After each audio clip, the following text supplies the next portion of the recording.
రెండు కాళ్ళు ఉన్నాయి కదా. సో నేనేమంటానంటే మన యొక్క జీవితంలో కూడా దేవుని యొక్క వాక్యము ప్రాధాన్యతనే, ప్రార్థన కూడా ప్రాధాన్యతనే. Praise the lord, hallelujah.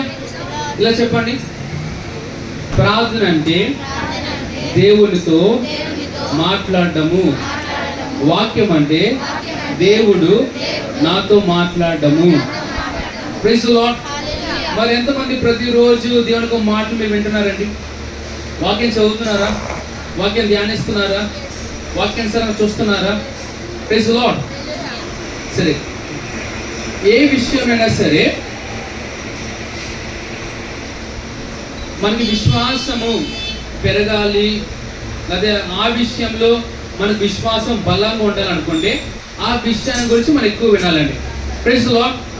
For example, స్వస్థత గురించి, స్వస్థత విషయంలో మనకు విశ్వాసం బలంగా ఉండాలంటే మనము స్వస్థత గురించి వినాలి. Praise the lord.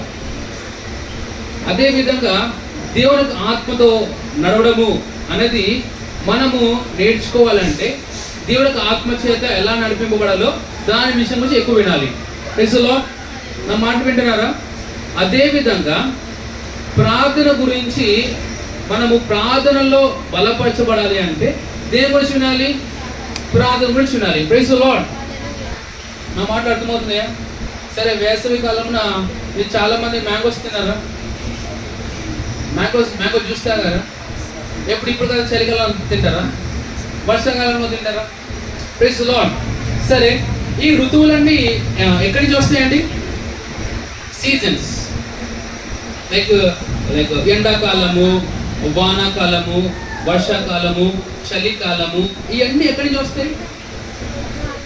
హలో, ఎక్కడి నుంచి వస్తాయండి? ఇది మానవులు సృష్టించిందా లేకపోతే ప్రభువు సృష్టించిందా?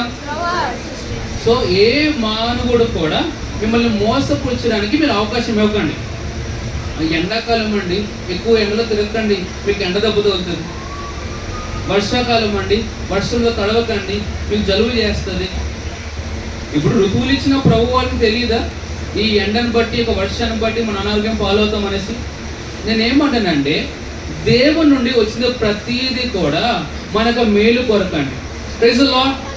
ఎండాకాలంలో నాకు చిన్నప్పుడు తెగ చెప్పేవారు, ఎండాకాలం బాబు మామిడికాయలు ఎక్కువ తిన వేడి చేస్తున్నారు. వాళ్ళు చెప్పిన సిద్ధాంతాలు నమ్మి మాకు అన్ని వేడి చేసిందని. కానీ నేను అంటాను, ఎండాకాలంలో ఈ యొక్క మ్యాంగో రావాలని క్రియేట్ చేసింది ఎవరు? హలో, మామిడికాయలు తినకపోతే మీకు వేడి చేయదు, తినకపోతే మీకు వేడి చేస్తుంది. Praise the Lord. నా ఇంటెన్షన్ ఏంటంటే దేవుడు తన కాలమున మనకి ఏది ఇచ్చినా కానీ దాన్ని హృదయపూర్వకంగా స్వీకరించండి. అది మన యొక్క ఆరోగ్యములకు చాలా మేలు అవుతుందండి. Praise the Lord. సరే, ఈరోజు మనం ప్రార్థన గురించి మనం నేర్చుకుందాము.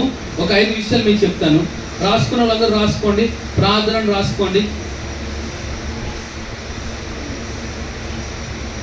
రాసుకున్నారా? సరే, వాక్యం చూసుకుందాము. యోహాను సువార్త 16వ అధ్యాయము 23వ వచనం అండి. అందరూ చదువుదాము.